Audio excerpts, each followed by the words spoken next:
Good afternoon, ladies and gentlemen. It is my pleasure to welcome you to the IPS-Nathan Lecture Series by Professor Joseph Liow, our 13th S.R. Nathan Fellow for the Study of Singapore.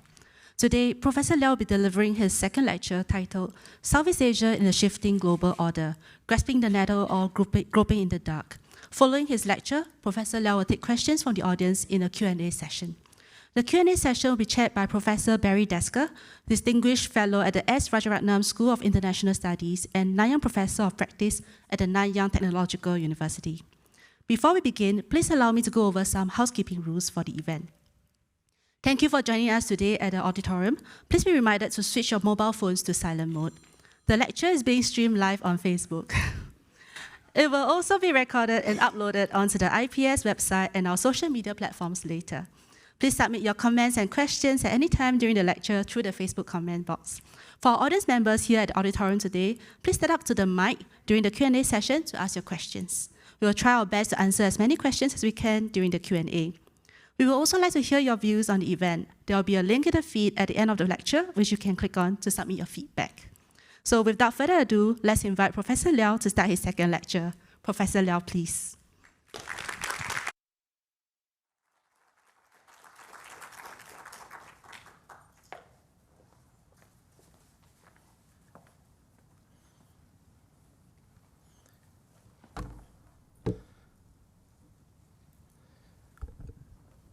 Good afternoon, everyone. Thank you again for coming down to spend your afternoon with me.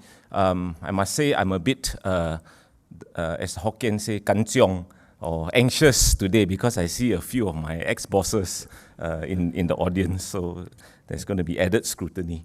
But jokes aside, thank you again for coming. So, for those of you who tuned in to the first lecture or were here for the first lecture, you'll recall that I started this lecture series by talking about US-China relations. And I had suggested that one of the things at risk in the wake of the sharpening great power competition between the US and China was this thing called the global order. So in this second lecture, I would like to expand on this. I hope to do so by sharing some thoughts on the nature, the state, and the fate of this thing called a global order, what I think is happening to it, the impact of its changes on Southeast Asia, and what the region and Singapore must do in response. The American-led post-World War II global order, which underpins international affairs today, is by no means perfect. But on balance, it has benefited many in terms of its provision of stability and public goods, not to mention a global financial and trading system that formed the foundation for economic development and growth, particularly after the Cold War. Its imperfections and problems, however, have been laid bare by recent developments, prompting speculation that the global order is on the verge of falling apart. This will be our point of entry this afternoon. Writing in the 1920s, the Italian neo-Marxist thinker Antonio Gramsci famously proclaimed, "The old world is dying and the new world struggles to be born. This is a time of monsters." As we look around us today, Gramsci's words seem perhaps eerily prescient. An all too common refrain that we hear is that the global order is fracturing as familiar structures of finance, industry, government, and diplomacy seem to be slowly coming apart at the seams. Here are some views from major world leaders to that effect. From Wang Yi, State Councillor and Foreign Minister of China. With human society facing multiple crises, global governance undergoing profound changes, and the international order confronted with severe challenges, countries around the world are looking for answers, and humanity is required to make the right choice. In a recent speech at the School of Advanced International Studies, Johns Hopkins University, US Secretary of State Antony Blinken said, "What we're experiencing now is more than a test of the post-Cold War order. It's the end of it. So we find ourselves at what President Biden calls an inflection point. One era is ending, a new one is beginning, and the decisions that we make now will shape the future for decades to come.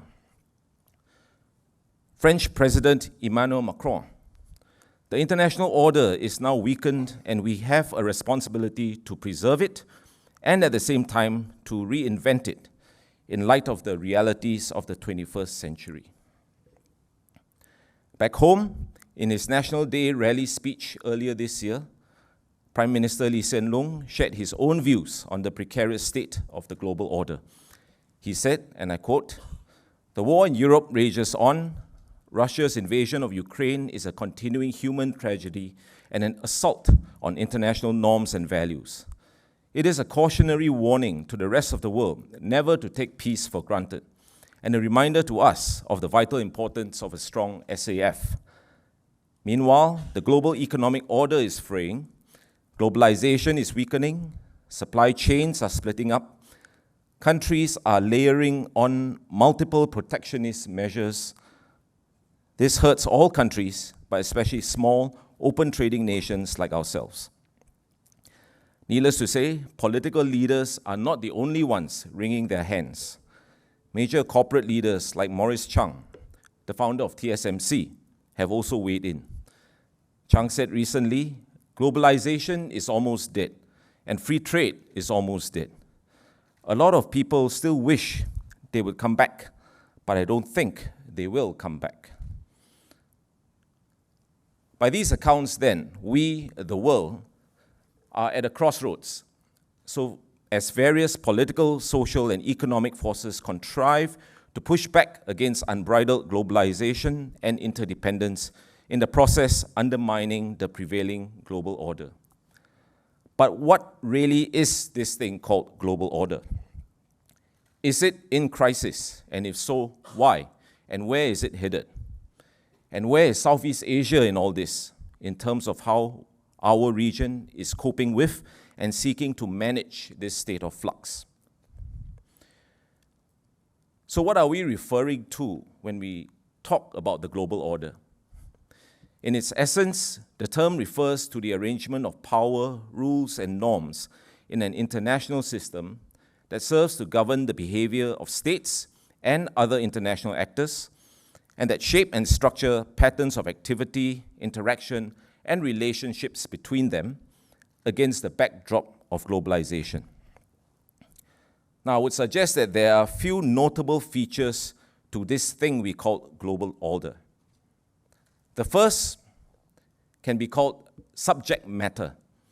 The global order encompasses many issues and concerns. These range from security, trade, finance, public health, especially in the wake of COVID, technology, etc. Because the issues at stake are so wide-ranging and diverse, they lend an amorphous quality to the global order. Basically, it can be pretty much what we want it to mean, to cover pretty much what we want it to cover. The second is its geographic scope. By definition, the global order is, well, global.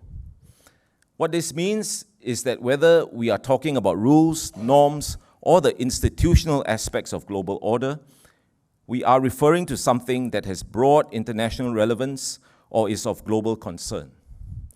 Rules in global trade, for instance, or global pandemic preparedness, such as was the case barely a couple of years ago. Of course, there may be regional dynamics involved, but essentially, we are talking about things on a global scale. Third, global order also finds expression in the architecture of multilateral institutions established to create, propagate, and enforce these rules and norms. So, for example, we have the UN or the G20 that looks at an entire raft of issues from a global perspective, or we have issue-specific international institutions like the WTO, WHO, World Bank, and so on and so forth. Fourth, apart from being this dense and complex system, from a philosophical perspective, global order can also be said to be an outcome. This is by virtue of the fact that its existence and purpose is directed to the end of establishing order as opposed to disorder, chaos, and anarchy. And a final point. An important feature of the current global order is how it has been underwritten by American military and economic power. Let me elaborate further. The reason why the US is so dominant in global affairs today is basically because it won the Second World War.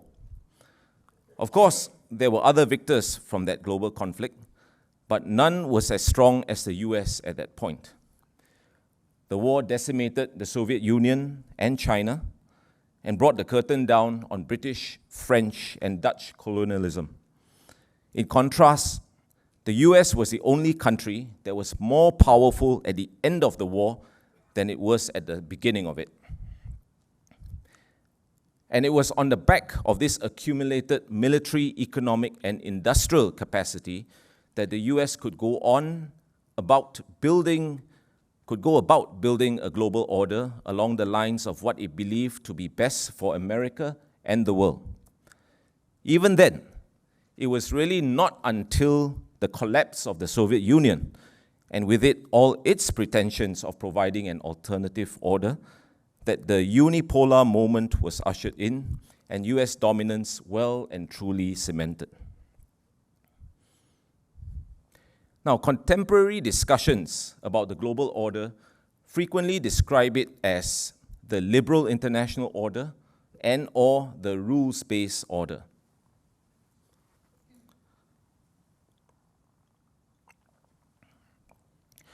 Both these concepts have become accepted shorthand as descriptions of the norms, rules, and institutions alluded to earlier that frame contemporary international affairs. They also tend to be used interchangeably, although if you parse them, there are some obvious distinctions, perhaps even contra-distinctions. For example, between the concepts of liberal on the one hand and rules on the other. One connotes restraints, while the other, the absence of restraints. At any rate, the point is that we see leaders making frequent reference to one or the other in their speeches. They appear with greater frequency in formal documents and statements, and commentators talk about how they are being challenged or rejected and hence have to be defended. But the ubiquity of these concepts belies the fact that they are contestable and indeed contested in terms of who gets to define the parameters and terms of order, what rules, norms, and principles they encompass, and whose interests they reflect. Take the liberal international order. It got its name from the norms and values its architects advanced, which are broadly liberal in both the economic and political sense of the term. Hence, we are talking not only about freedom of trade and commerce, but also freedom of movement of people and ideas, freedom of speech, and freedom of thought, all of which the Western world would consider as enshrined in their conception of liberal democracy, the bedrock of their belief in human progress, global peace, and the universality, if not supremacy, of their values. But the view from outside the Western world looks a little different. For starters, the liberal international order was really neither liberal nor international. It certainly wasn't so at its point of conception. It is difficult to talk about this order being truly liberal or having liberal roots. After all, the principles of open markets and free trade sit uncomfortably with the illiberal history of colonialism and racism encountered by many Western societies. By the way, such racial undertones are still evident today. One recalls the ill-advised attempt by a former Trump administration senior official to describe US-China competition as a clash between Caucasian and non-Caucasian civilizations. The fact that the official was herself non-Caucasian just made it that much more ironic. Consider, too, how some liberal commentators instinctively cast the Russia-Ukraine war as a body blow to all that the liberal international order purportedly stands for. Providing a vivid illustration of this, an editor from the New Left Review, no less, recently wrote, and I quote, "The pitch of hysteria is as high as anything after 9/11. The free world, civilization, good and evil, all hang in a balance once again," unquote. A bit melodramatic, perhaps. By contrast, even though it was a blatant contravention of the principle of sovereignty that many in the so-called global south will undoubtedly hold to be sacrosanct, they have also distanced themselves from Western narratives of the war. Their response has been quite categoric. Simply, this is not our war. Nor was this order truly international.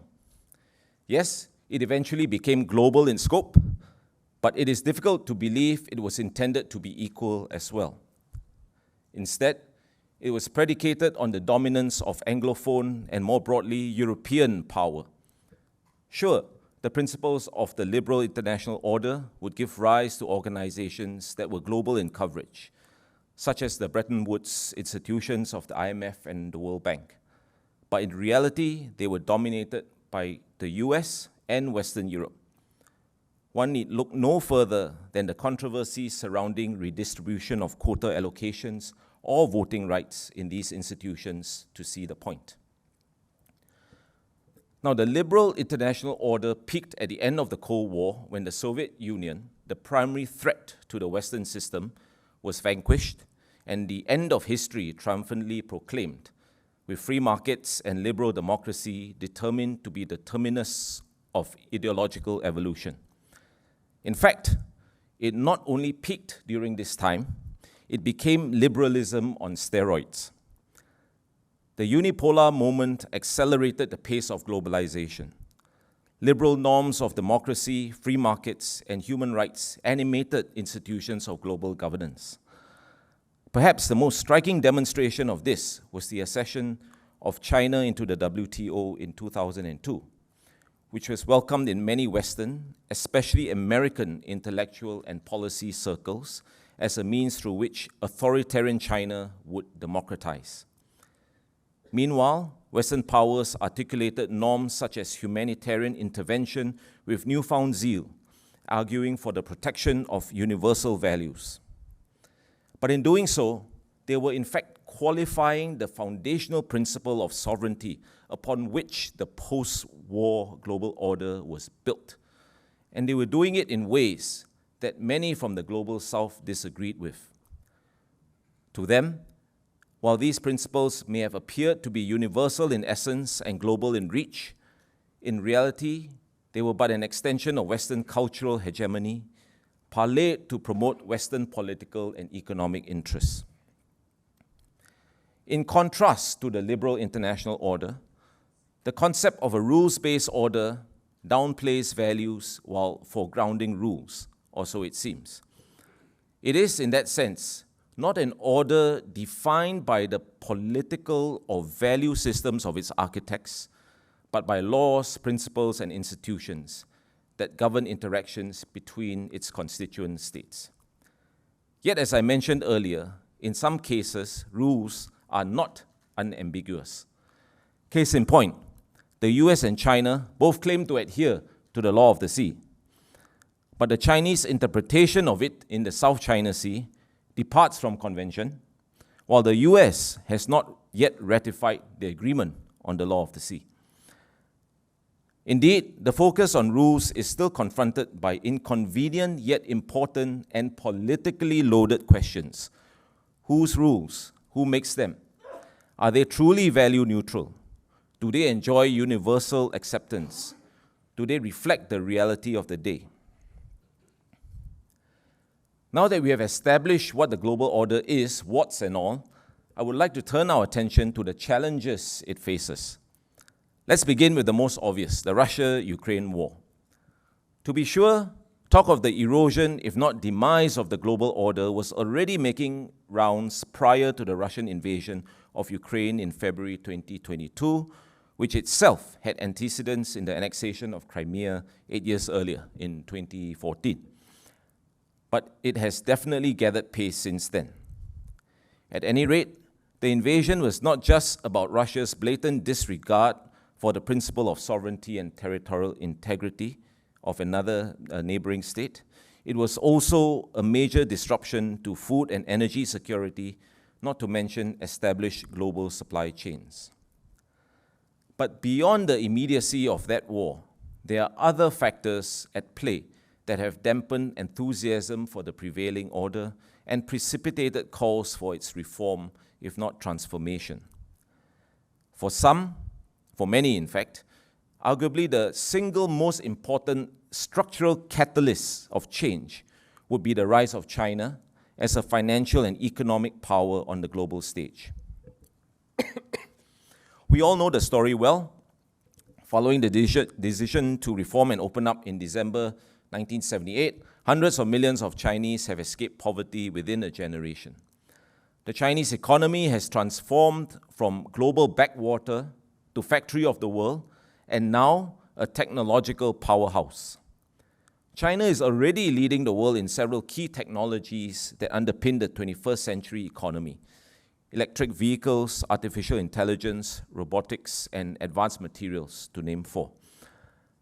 China's annual GDP growth rate has averaged almost 9% from 1989 to 2022, although it admittedly started from a low base and built momentum on the back of, first, labor-intensive, low-end manufacturing exports, and second, massive investments, perhaps over-investment, particularly in infrastructure and real estate.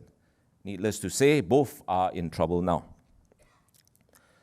More importantly, enabled by its size and growing economic and military strength, China under Xi Jinping is stepping forward to further chip away at the preponderant position of the US by championing alternative conceptions of international order and expanding its own influence. China's international strategy to achieve this has three facets to it. First, forging new ties and reinforcing old ones, particularly with the global South. Second, promoting new international frameworks such as the AIIB, BRICS, and the SCO.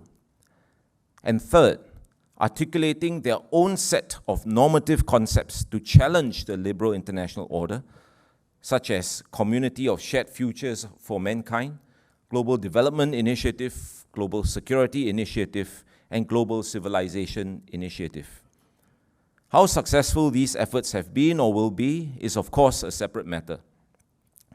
The idea is that in its efforts to reject the alleged Cold War mentality and camp-based confrontation of the US, China is presenting alternatives to the developing world as it tries to send the message that America and the wider Western world should no longer enjoy the prerogative to set standards and write the rules of everything from global trade and finance to who gets to define, much less impose, democracy.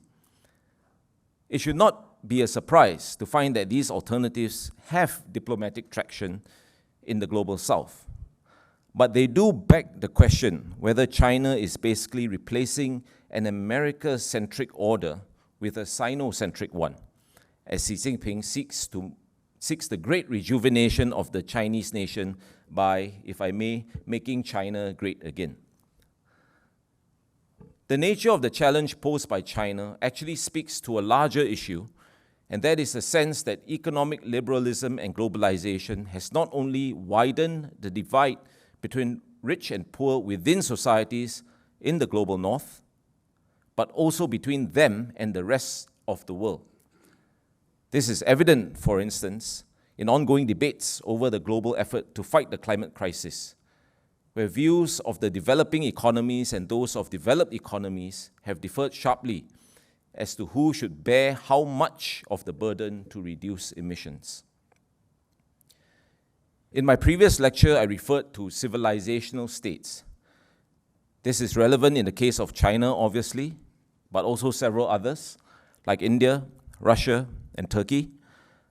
What we should note is that while there is certainly no love lost between them, what they do have in common is disdain for the imposition of Western values in the name of universality.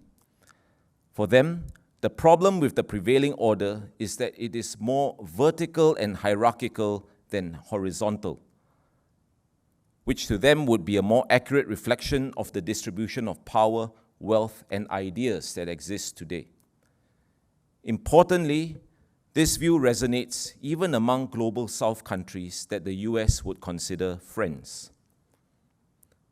Third, the changing role of America, the country that everyone loves to hate and hates to love. It is in vogue these days to talk about American decline and the deleterious effect that has on the prevailing order. After all, if the one underwriting it is growing weak, while others are rising and intent on challenging it, it stands to reason that the intuitive net effect will be the erosion of the global order. There are, however, a couple of assumptions behind this hypothesis of American declinism that should be unpacked for further clarity. Let's consider a few data points. On military expenditure, at more than $800 billion this year, it is well known that the US outspends virtually everyone else on defense. To be sure, China is intent on closing the gap and has been increasing its defense spending in recent years on the back of economic growth. But there are a few things I need to quickly highlight here. First, China spends more on public security than defense. In other words, Beijing is more concerned about internal security than it is about external security. Second, while China's defense capabilities in some areas are exceeding those of the US by raw measures, for example, the Chinese Navy has more ships than the US Navy, as I always tell my colleagues when they ask me about where to publish their research, the name of the game is quality, quality, quality. The US military remains more advanced and more experienced than China's. This is a fact that President Xi Jinping is only too aware of. Hence his constant reminders about combat readiness and his efforts to improve professionalism and weed out corruption in the brass. And third, while China may wish to close the gap on the US and is working hard to do so, the US is not standing still. But can the US sustain this huge expenditure, given the size of its debt, which currently stands at a whopping $33 trillion and counting? Now, to be sure, the sustainability of today's debt-driven US economic model poses serious long-term problems that Americans will have to grapple with. For now, though, the US has been able to mitigate this to some extent by borrowing. Speaking of which, the dominance of the US dollar, both in global transactions and as the primary global reserve currency, has made borrowing that much easier. Simply put, there remains a huge appetite globally for US dollars and treasury bonds. This is what a former French finance minister, whose name, by the way, I cannot pronounce and will not try, once called America's exorbitant privilege. According to the IMF, the US dollar's share of global currency reserves stands at just under 60% in 2023, about 59.4, something like that. According to SWIFT, the US dollar accounts for about 42% of global payments. We know that US dominance of the international financial system has been a source of discomfort for some emerging economies, and they are trying to diversify because of this. China, in particular, has been aiming to increase its own currency's market share, which currently stands in a region of 2.5% for both global reserves and transactions. Now, it is true that the US dollar share has been decreasing over the last 2 decades. It stood at around 71 to 72% in the early 2000s. But alas, it has not quite been the case that the Chinese yuan has benefited from this decline. Rather, it has been the euro, the Japanese yen, and the British pound that has benefited most.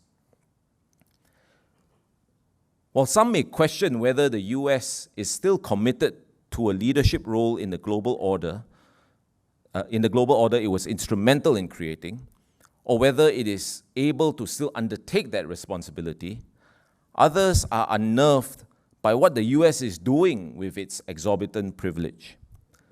Commonly cited examples are the use of sanctions as well as the weaponization of the US financial system's preeminence in global commerce. The most recent targets are obviously Russia and to a lesser extent China, as we know. But even America's European allies have periodically cried foul over Washington's efforts to dictate how their companies and central banks conduct business in the shadow of a US-imposed sanctions regime, which according to the Global Sanctions Database has increased from 2 active sanctions in 1950 to over 60 today.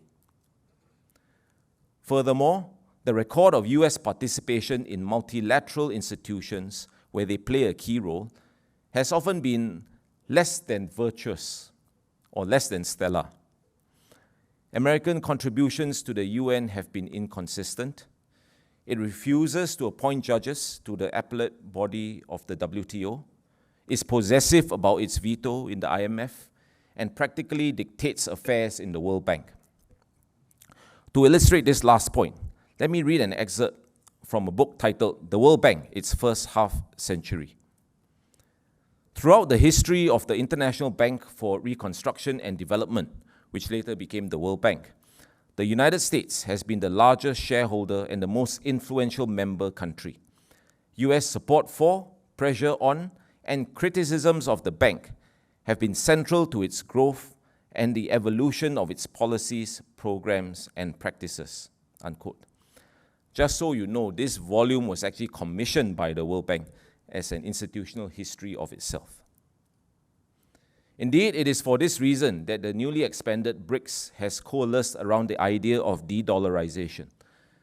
Members of the BRICS are looking to jointly expand the bloc's influence such that it might serve as a counterweight to the US-led financial order, even though its realistic prospects for success must surely be another matter altogether. Happy to discuss this in greater detail in the Q&A. And it's not only in the realm of economics and finance that one detects unease among countries outside of the global north. Many have also expressed misgivings towards efforts to impose democratic norms and regime change, usually on the part of the US, and especially when it is pursued with evangelistic and ideological zeal. The financial crisis of 2008, however, did give pause, not least in how it seeded doubts in the minds not just of Americans, but many in the global community as well, as to the future of America's role in global affairs. To be clear, the issue was not whether the US had entered a state of terminal decline, as some were suggesting. It should be obvious by now that this is not a view that I subscribe to, simply because the data doesn't bear it out, but rather how much blood and treasure the US was now prepared to expend for the sake of upholding the global order. In other words, it is not a question of whether the US can still play that leading role, but whether they want to, and if so, how are they going to do it? The arrival of Donald Trump in the White House on the wave of populist nationalism catalyzed further doubt. The absence of American leadership was palpable during the Trump years, when the US unilaterally withdrew from international commitments such as the INF, the Intermediate Range Nuclear Forces Treaty, the Paris Climate Agreement, the JCPOA, the Joint Comprehensive Plan of Action, and the TPP. It threatened to abandon long-standing allies such as NATO. Notwithstanding the Biden administration's efforts to reassert American leadership, the perception remains that American interest in the world has declined. As the US gears up for another presidential election, a Trump return to the Oval Office could well have far-reaching consequences for global order. But lest we forget, he was by no means the only person in the last 2 election campaigns who questioned America's traditional contribution to global affairs. Democrats like Bernie Sanders, who is actually an independent, and Elizabeth Warren advocated similar introspection and retrenchment, albeit in less bombastic fashion. Meanwhile, as presidential candidate, Hillary Clinton famously opposed the TPP, despite being the architect of that very agreement when she was Secretary of State. Now, given the magnitude of these challenges, the global order may indeed be at an inflection point. So where are things headed? While the picture remains yet unclear because the script is still unfolding, I think some broad contours can be discerned. Let me outline 4. First, the emerging new global order will be more multipolar, albeit asymmetric. Indeed, not all the poles will be the same. The US will still be a consequential player, in some areas probably the most consequential player for the foreseeable future, but it can no longer be assumed that it is both able and willing to command overwhelming dominance, or in fact to exercise overwhelming dominance.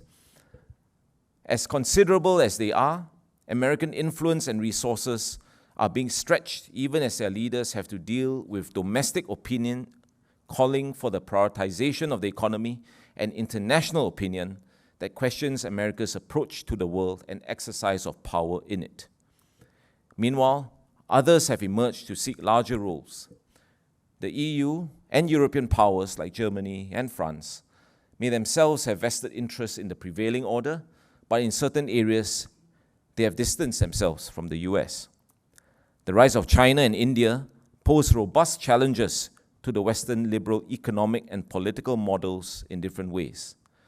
And then there is Russia, of course, who, by their actions in Ukraine, are effectively thumbing their noses at the global order. At the same time, we are also witnessing the resurgence of a host of regional powers. Japan, Saudi Arabia, Turkey, Brazil, Indonesia, the list goes on.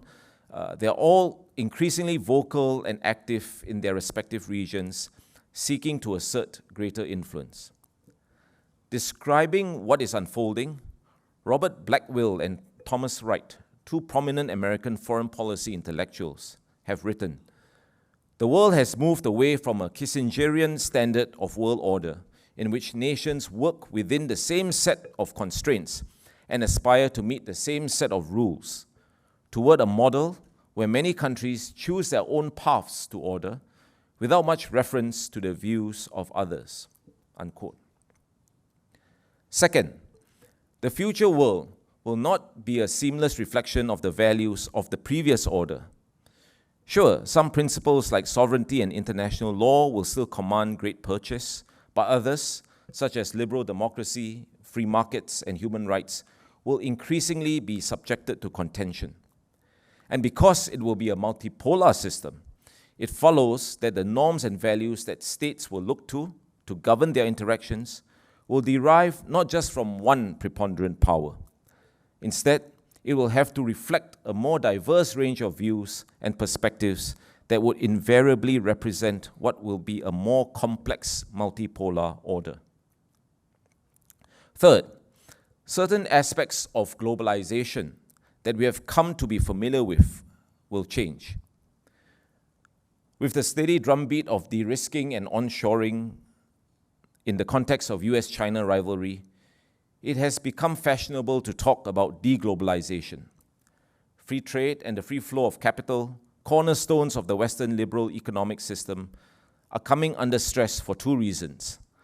First, the securitization of economic interdependence.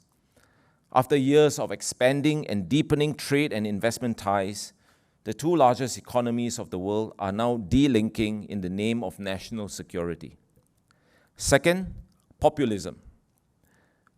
While the liberal economic system has unquestionably enlarged the middle class in the global south, it is perceived to have weakened the middle class in the global north, and that middle class is now pushing back. The election of Donald Trump, Brexit, and the growing popularity of right-wing movements in Central and Eastern Europe have all been part of this broader trend towards populist nationalism that is mobilizing against globalization.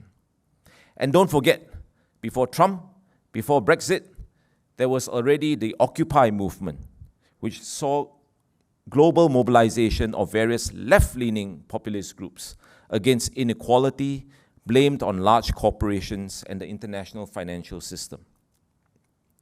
Finally, The architecture underpinning the new global order will find expression in a network of multiple overlapping institutions that reflect diffuse and divergent preferences and priorities of its constituent states. In particular, regional architectures and institutions and minilaterals will assume greater importance in the absence of will and consensus at the global level. This is not to say that global institutions will disappear. Rather, the landscape will simply become more complicated. So by way of this shift, we now turn our attention to Southeast Asia and to ASEAN, this most enigmatic of regional organizations, and its efforts to both establish and manage regional order to advance the collective interests of disparate member states against the backdrop of a global order in a state of flux. Southeast Asia has benefited greatly from the prevailing global order. For at least the last 3 decades, longer in some cases, countries of the region have experienced a period of sufficient peace and stability to allow their economies to develop with varying degrees of success.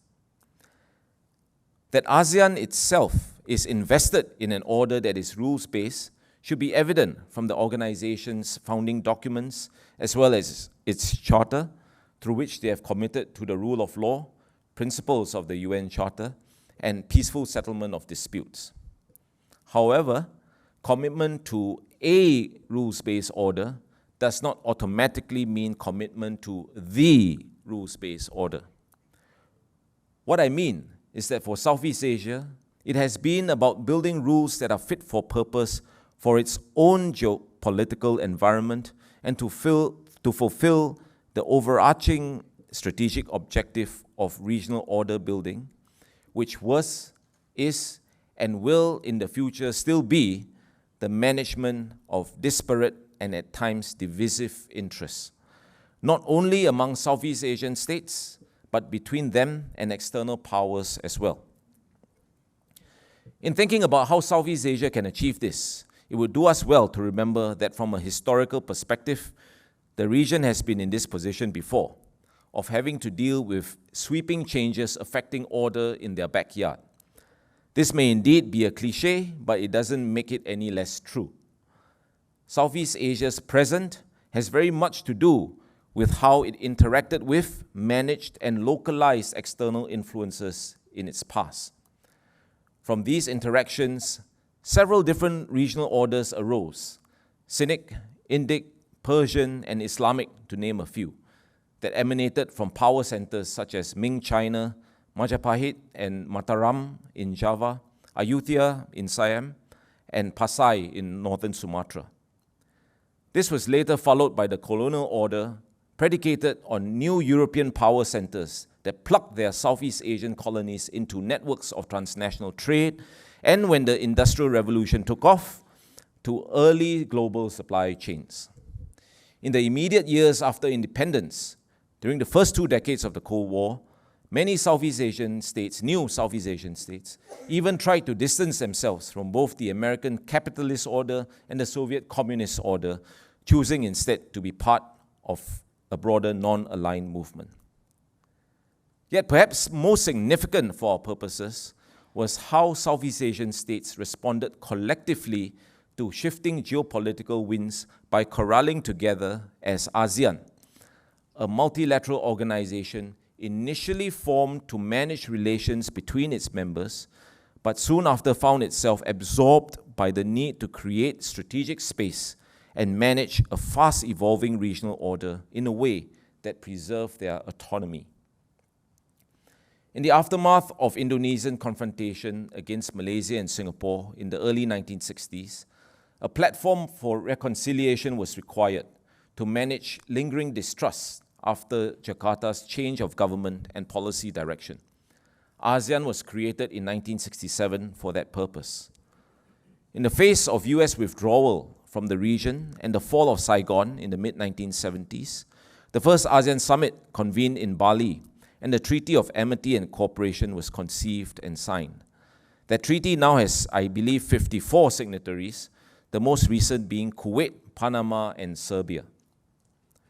To forestall the domino effect, ASEAN rallied together to oppose Vietnamese aggression against Cambodia in the 1980s, paving the way for the Paris Peace Accords that brought an end to the Third Indochina War.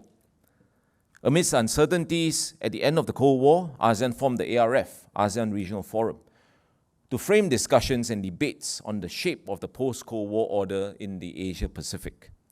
In the aftermath of the Asian financial crisis, the idea of an ASEAN community was seeded and eventually came into being. I could go on, but I think you get my drift. Is ASEAN perfect? Of course not. Did it occasionally drop the ball along the way? Definitely. Could ASEAN have done better? Surely. But a larger point is this. In the midst of significant geopolitical changes throughout its modern history, Southeast Asia has never been passive bystanders, allowing the region to be swept up or swept away by then. And so it is that in the face of considerable changes in their external environment today, Southeast Asia once again finds its own regional order being challenged, and it's being challenged in a number of ways. First, continued American disinterest in global trade will invariably affect Southeast Asia, a region that is deeply plugged into international trading networks. Second, the intensification of rivalry among great powers has, among other things, given rise to what some scholars term institutional balancing. This refers to efforts by China to create new institutions to challenge American leadership and dominance of prevailing ones. Needless to say, this has potential impact on ASEAN, putatively the premier institution for Southeast Asia. This leads me to my third point.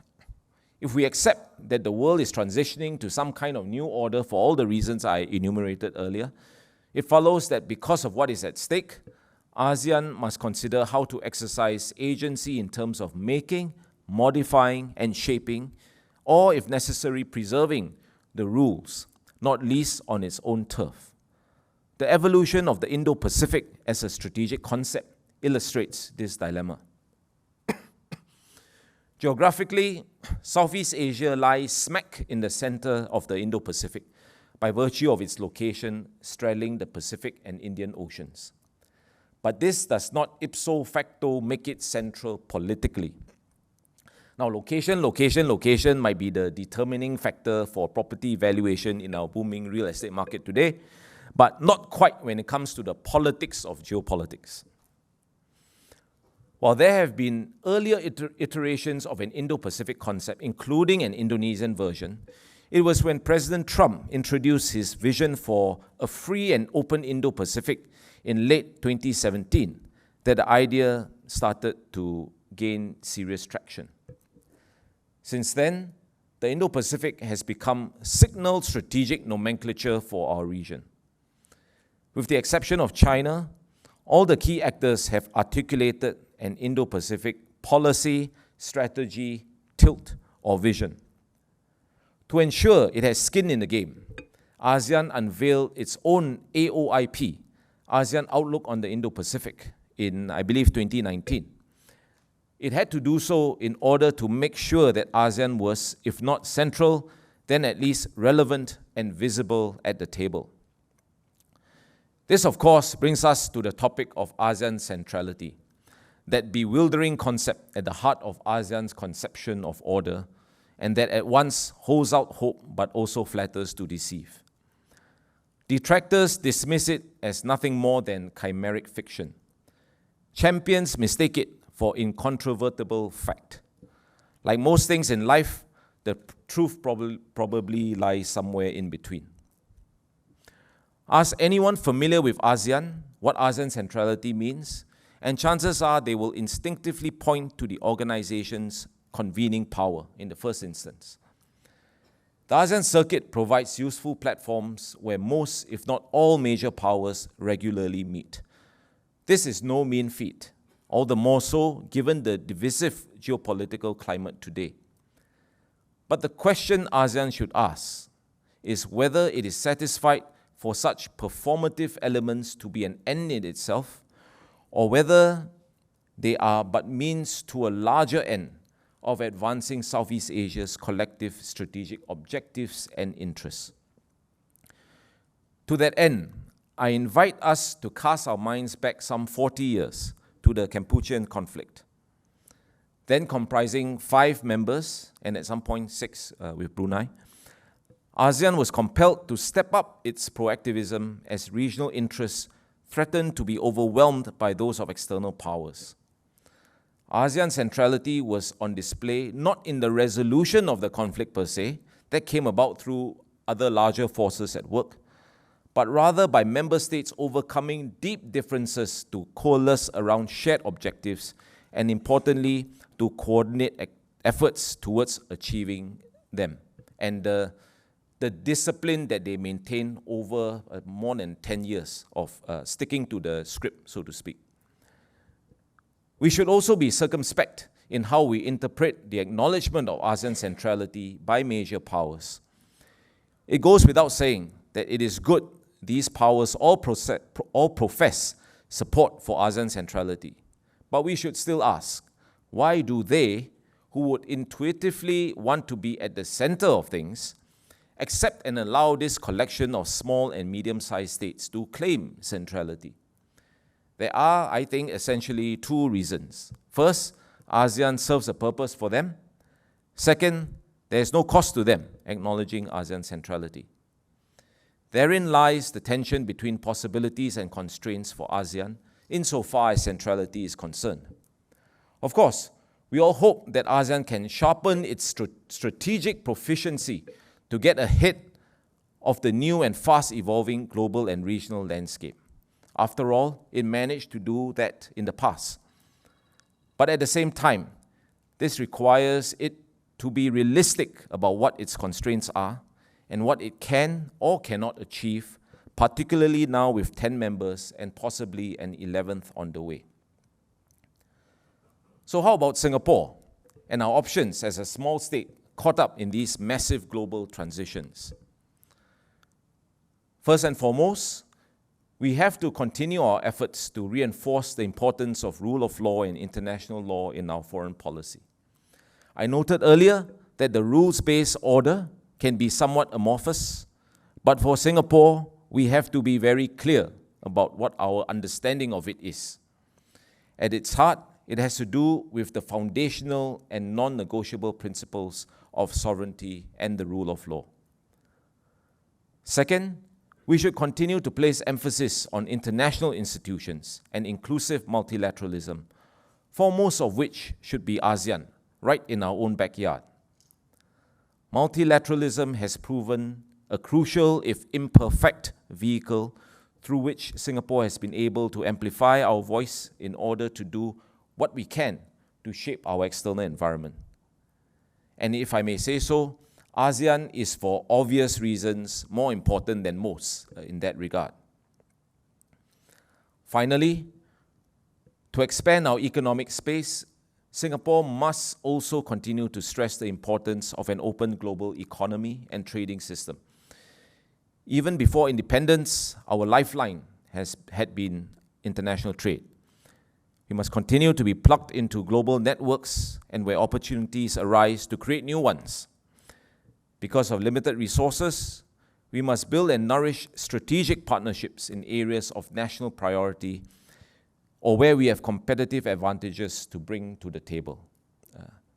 All this is nothing new to all of you, I'm sure, but I think it's important to reiterate and reinforce those points. Okay, so let me conclude. Whatever its shortcomings, the US-led global order, with its genesis in the aftermath of the Second World War and reinforced after the Cold War, has benefited many, including Singapore and Southeast Asia. That is a fact. But as it stands today, this order no longer reflects the present distribution of power and influence globally, nor do the American people appear as enthusiastic as in the past to have their national wealth spent to uphold it. At the end of the day, then, what were thought to be widely accepted rules and values as to how international affairs should be managed may no longer be as widely accepted, if they ever really were in the first place. This is also a fact. At the end of the Cold War, the American intellectual Francis Fukuyama famously pronounced the triumph of liberal democracy that would bring an end to history. Roughly 130 years earlier, a Prussian socialist journalist by the name of Karl Marx made a similar claim. But in that case, he argued that history will reach its apogee with communism. Needless to say, both prognoses have been off the mark so far. Since history hasn't in fact ended, who knows what the future will hold. Yeah? But both were correct, I think, in their characterization of history as an evolutionary process, although I disagree it is as linear as they may have made it out to be. So I'm not sure whether that makes me a Marxist or not, but there you go. Yeah. Returning to Gramsci, where we started this afternoon, the sense of global order today are perhaps not so much eroding or being destroyed, ushering in a time of monsters as it were, but rather undergoing something of a paradigm shift towards a new stage in its evolution.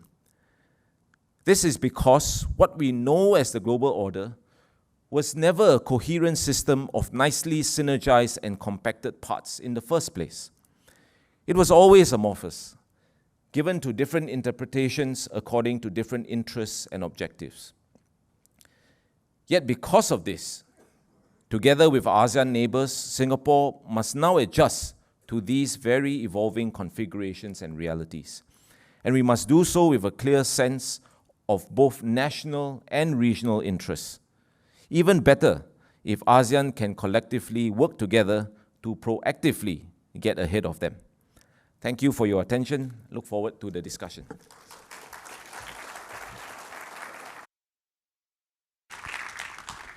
Thank you, Professor Liow. For those watching the lecture on Facebook, please submit your comments and questions through the Facebook comment box. For our audience members here, please step up to the mic to ask your questions. May I now invite Professor Barry Desker, Distinguished Fellow at S. Rajaratnam School of International Studies, to start the Q&A session. Professor Desker, please. Good afternoon. We've had a fascinating and insightful lecture by Professor Joseph Liow this afternoon. I shall not attempt to repeat the lecture or to give my own lecture.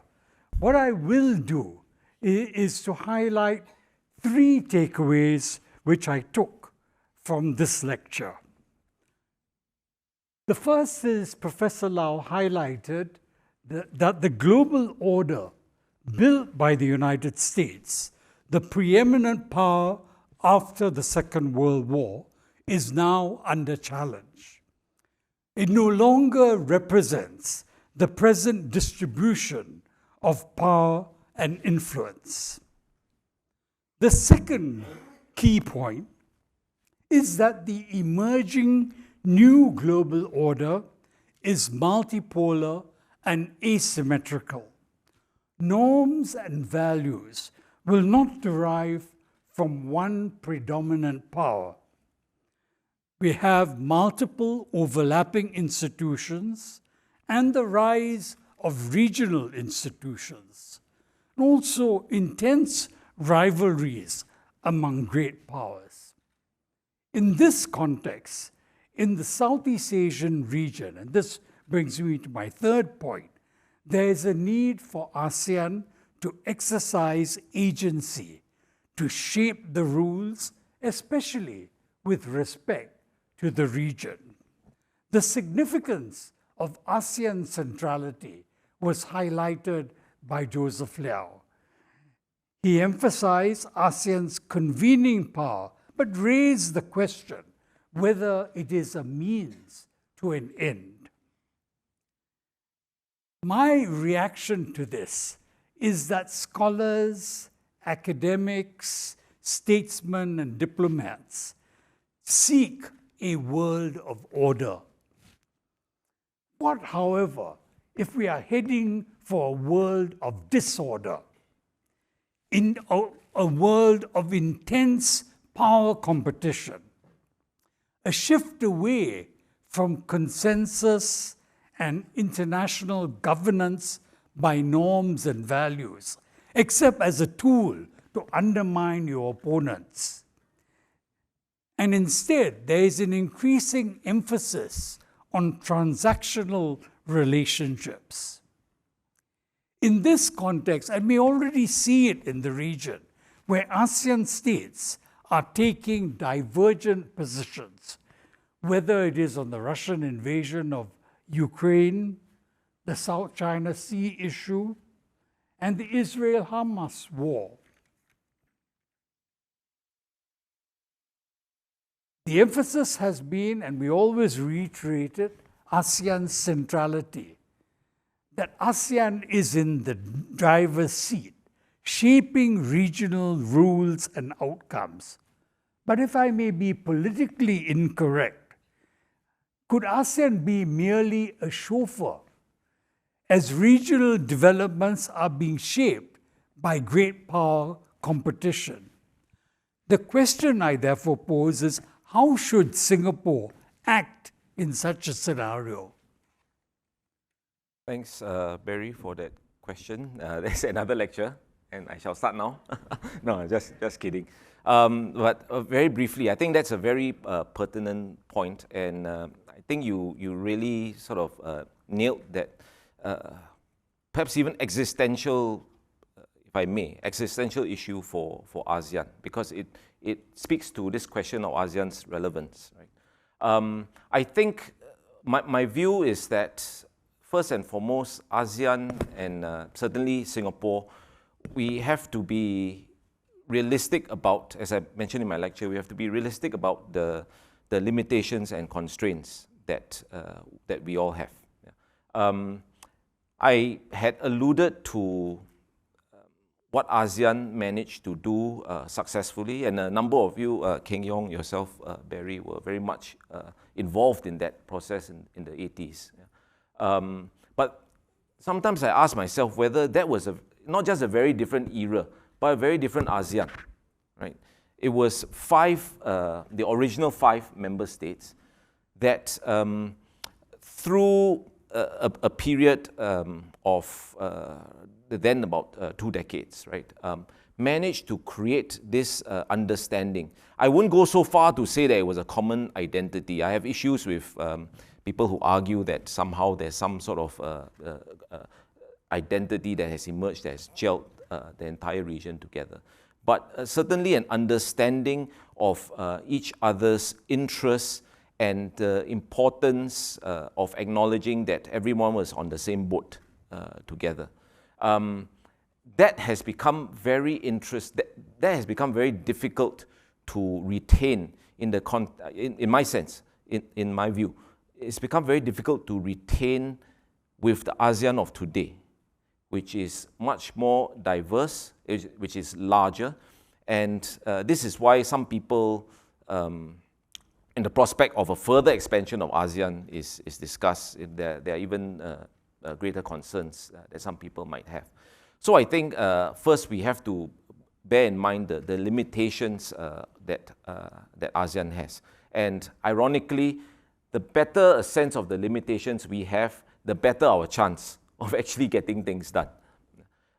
Second, which is probably a more abstract response, I think that at the end of the day, we will all be disappointed if we are of the view that states can somehow transcend their interests and the reality of the nature of global politics, which to me at least is still very much centered on power and exercise of power.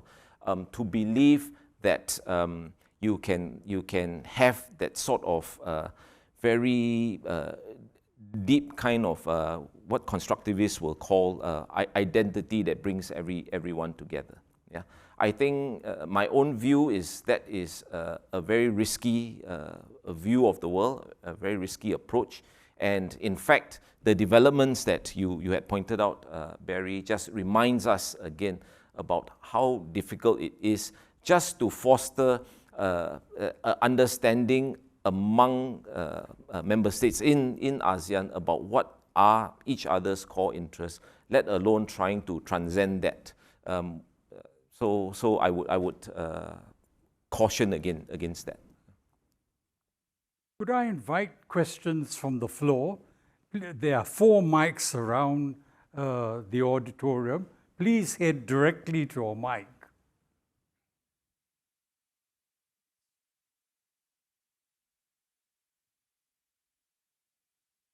Could you give your name and affiliation at the beginning, please?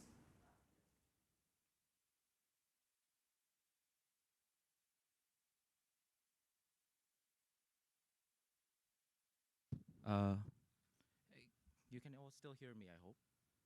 Yeah, doesn't seem to have worked. No, we'd like you to be on record because there are people who are listening on Zoom back home.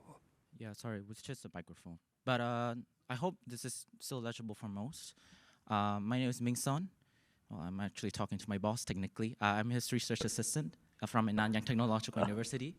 But I have 2 questions that relate to 2 parts of the lecture. I think the first is related to the world order that you've spoken about. I think the one thing that I have my own sort of grievance about this is that we talk about the death of globalization as it is, but the one thing that hasn't changed in all countries universally is that the acceptance of capitalism. So the market has grown ever more and more bigger, even though there is technically a great power competition. These 2 countries are struggling to untangle themselves from the market. I think the US tried to decouple itself, but the most they can do is de-risk, and now they are not even thinking about it that much anymore. So I think that's the question. The first question I would like to address is it really unraveling this globalization when capitalism in the market itself is spreading, and I don't think any countries in the world really deny this, even the Chinese. The second question I'd like to ask is related to the Southeast Asian region.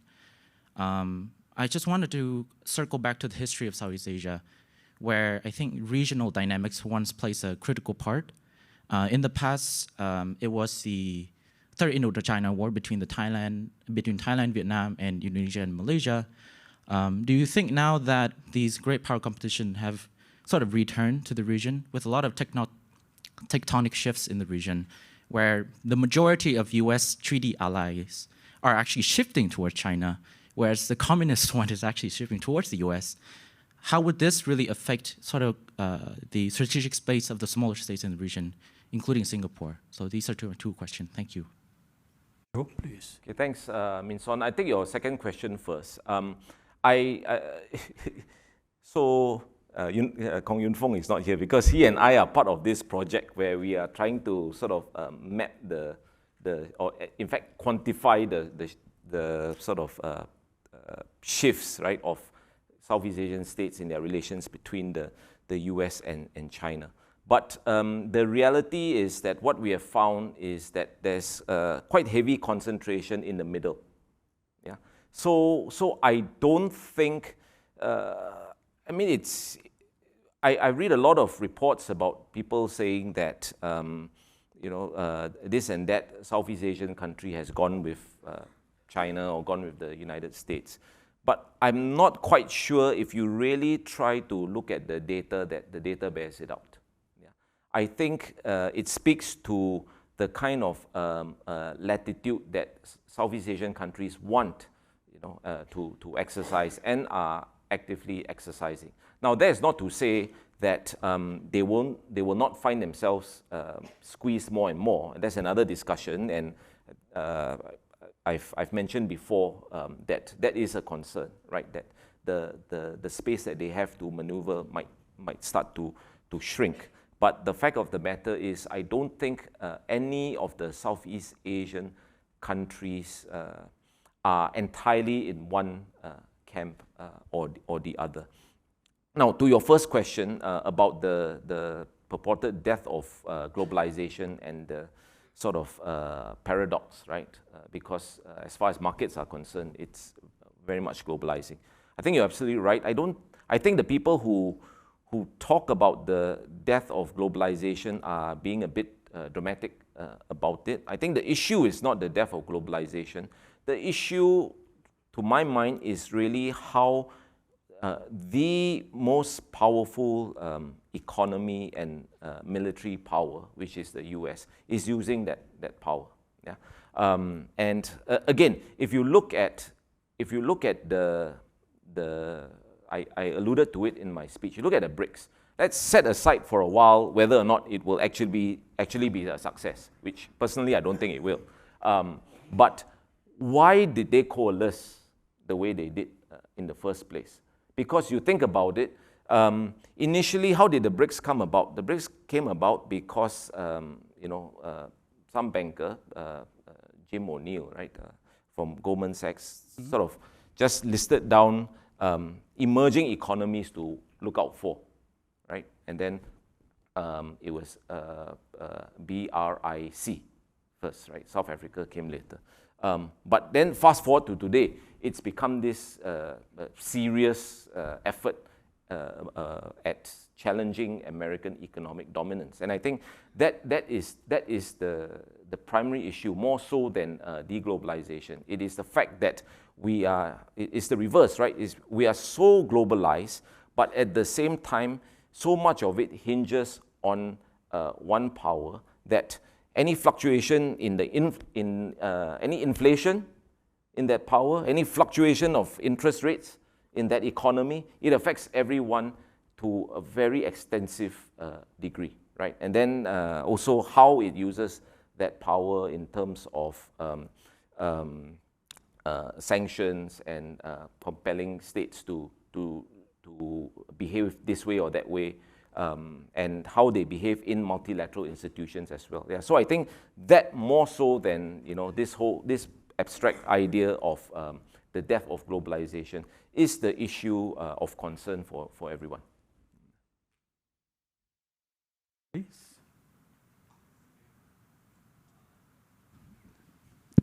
Thank you, Prof. So my name is Kaiser. I'm a graduate student from the Lee Kuan Yew School of Public Policy. So I have a very brief question towards the drivers behind China's trying to build new institutions and initiatives. So one explanation could be that, as you mentioned during the lecture, it's institutional balance against American.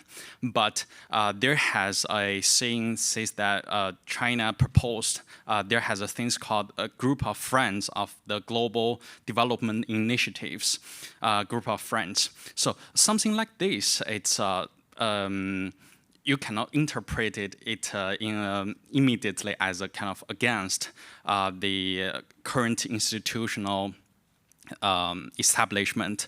So how can we explain the drivers behind this sort of trying to establish new initiatives? Thank you. Okay. Thanks for the question. I think that China, it's kind of like to be the popular kid, you must have friends around you, right? So the United States had that. China, as a mark of its status, I think it's quite important. But aside from that, I think the reason why China is prepared to be so heavily invested in the global order stems from I think a few things. First is that they want to be able to shape the discourse, yeah, and they feel that they've reached a point in their development where they have the capacity to do that and the influence globally to do that. Yeah, so that's the first thing. The second thing is, I think we need to remember that not too long ago, a very different China in the 50s, in the 60s, was also a very lonely China. Right? China did not have friends in the 50s and 60s. It was, for a period, it was part of the Soviet sort of camp, but it certainly didn't want to be a vassal of the Soviets, and then that relationship broke. China was very much on its own, which is why when China subsequently joined the United Nations, it was a major thing for them. Yeah. So I think this idea now of China being plugged into the world and together with other countries, and certainly taking the lead on a number of things, I think is very important for them. And then thirdly, I think it is also the case that China historically has always had concerns about foreign encroachment and how China, the whole 100 years of humiliation psyche, right, that they had to go through, right? The whole idea that they were dictated to by an outside world. So the question now is, rather than subject ourselves to that, we should come up with the norms, the rules, whatever you want to call it, that are in line with our own interests and our own aspirations. And as it turns out, a lot of that narrative has appealed to other countries as well, who were subject to the same kind of colonialism, for example. Yeah. So I think for these number of reasons, I think China is very serious about its role in the international community.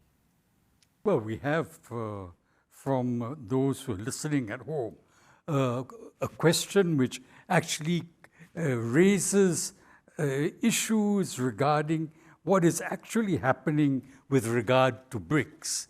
The point is made, that is it talk rather than action? What actually has been implemented so far? BRICS is very ambitious. I think the reason why these, so now there are 11 of them, right? Started with 4, then 5, and then another 6. There are 11 of them. The reason why they came together was a shared concern for the dominance of the United States.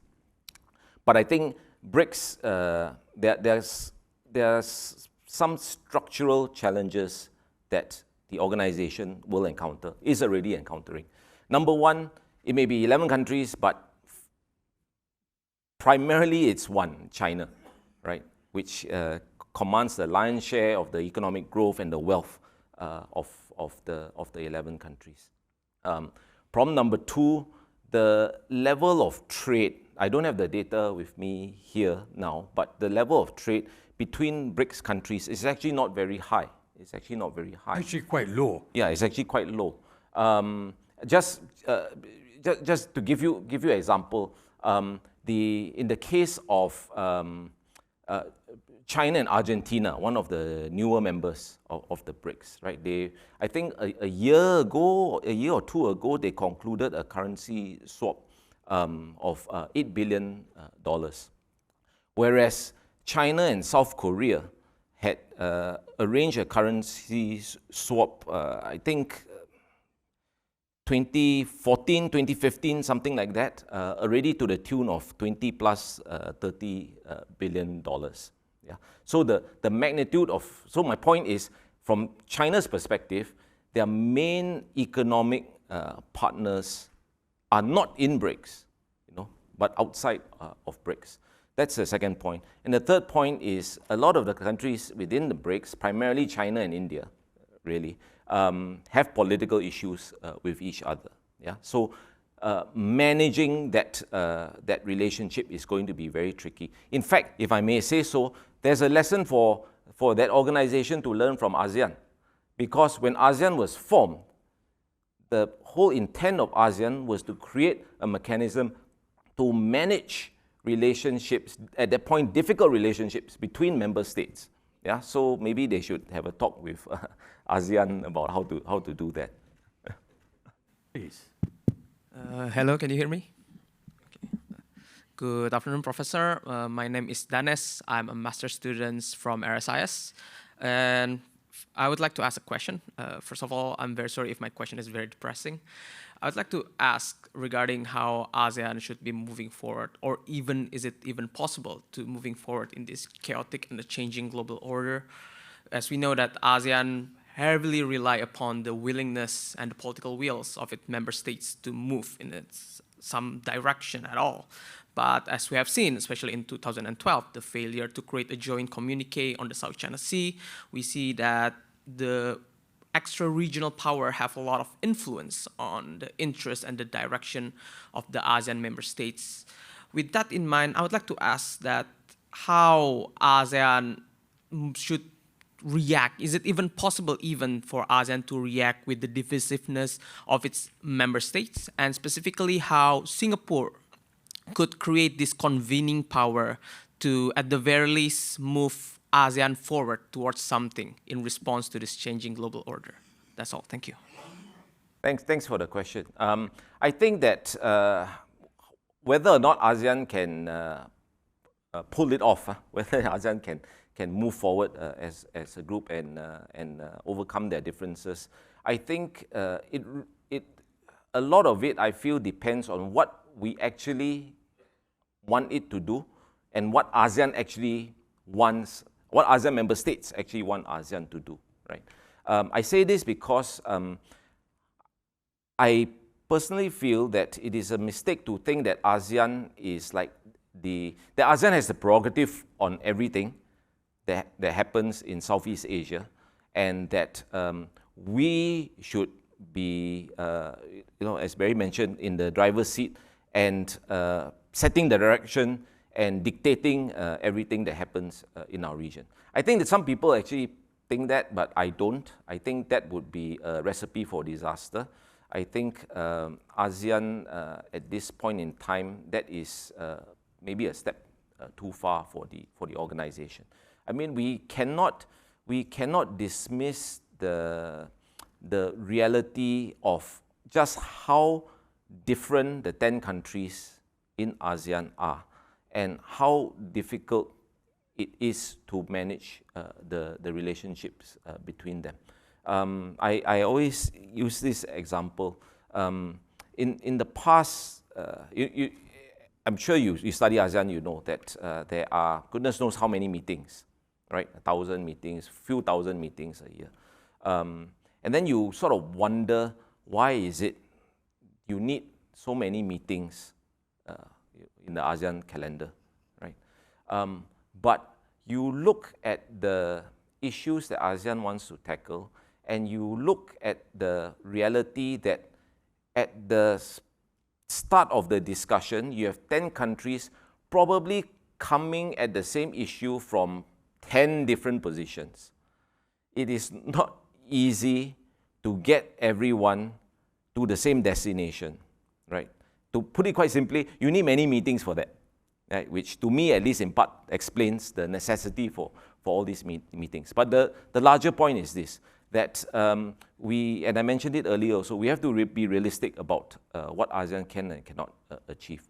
If we set the bar too high, we set ourselves for failure. Of course, we want ASEAN to be able to evolve, and that is something that all ASEAN states have to be committed to, right? To grow the organization, to be more serious, to be more deliberative, and to work harder to align their perspectives.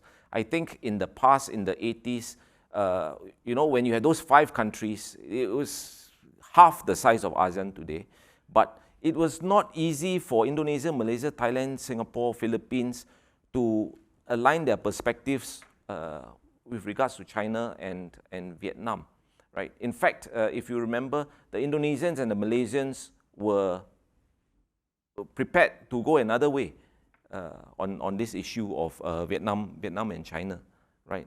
So that's the kind of effort that is required. A related question by Richard Bosak, who was, I recall, for many years the Wall Street correspondent in the region. He asks, is ASEAN going to be pulled down for decades by Myanmar?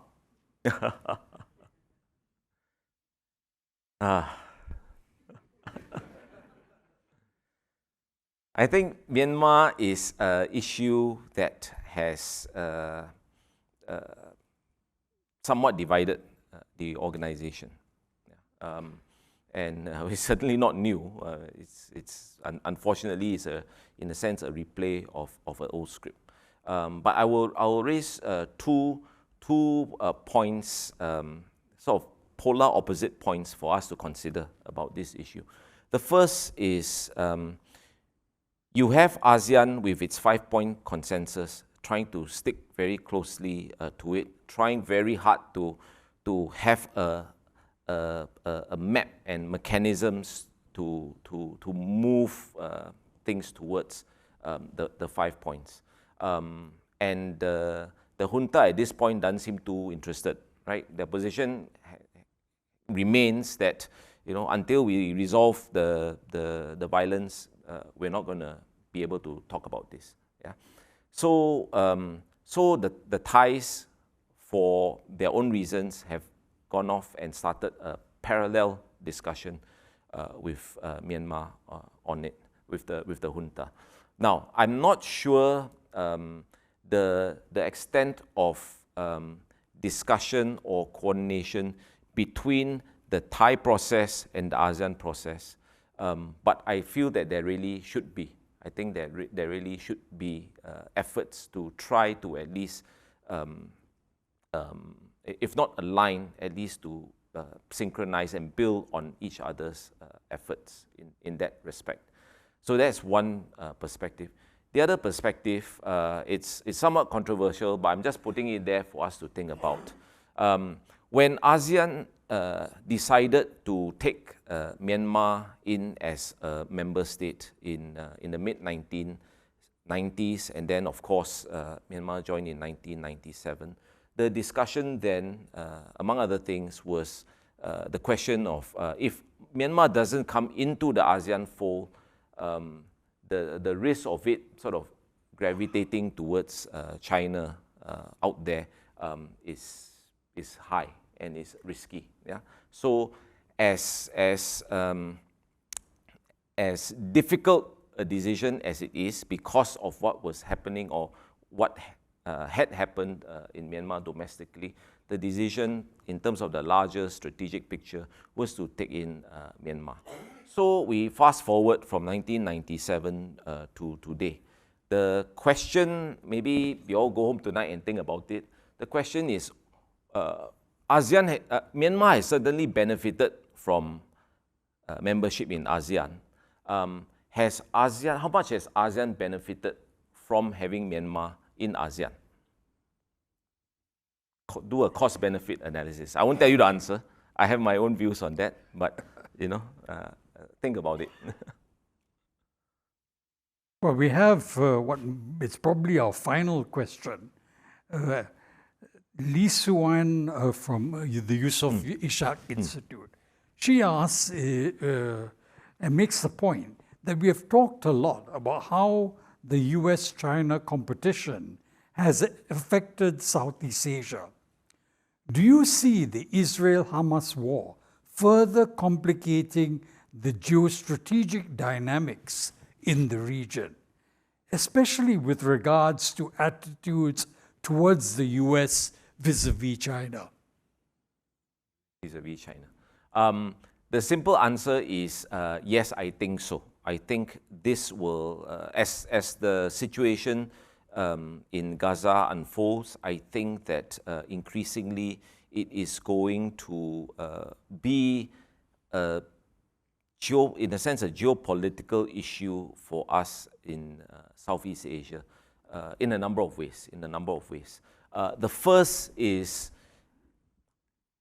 we know that in Southeast Asia there have been extremist groups who are very, very motivated by things happening in the Middle East, right? And in fact, many of these groups have in the past identified the plight of the Palestinians as a major issue that they want to agitate in support of. Yeah. So that is going to create challenges, not just security challenges, but really challenges in terms of the relationships between communities. Yeah, I think that is a very important thing to bear in mind and to keep an eye on. Second is that the United States has never been unequivocally welcomed power in our region in the first place. In many countries, I mean, Singapore has very strong relations with them. Philippines has very strong relations with them. A lot of it is from the perspective of our own interests and our own needs. But other countries, Indonesia, Malaysia, and there's the hangover from things that happened 20 years ago, right? The aftermath of 9/11, and in particular, the Afghanistan and Iraq. That's, you know, a generation ago, maybe less. Yeah, so it's still very fresh in the minds of many Malaysians, many Indonesians. And I think that script is going to play out again, and that is going to create difficulties for the leaders of these countries. And if I may say so, although it's no secret, he's very open about it, in Malaysia, the government in Malaysia and the Prime Minister of Malaysia is unapologetically supportive of the Palestinian cause. He's been so since his Abim days.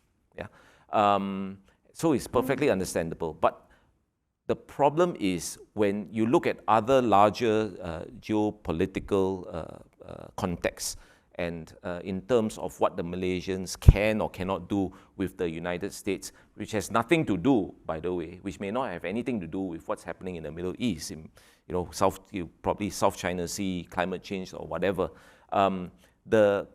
The political stakes for an incumbent government in Malaysia to be so open in working with the US, it will be an issue. It was an issue 20 years ago, right? The Malaysian government was very keen on furthering their relationship with the United States. But the people, the ground, was very anti-US because of the Iraq invasion. And they had to manage it. But the challenge for our neighbors today is that the domestic political configuration today is far more brittle than it was 20 years ago. Yeah, so that will be particularly tricky, I think. Thank you, Joe, for your responses during the Q&A. While the lecture focused on international relations theory and a conceptual approach, I think what you did in the Q&A section was to show that you demonstrated an understanding of the grounded realities in the region, what we are facing with and how we should respond to it.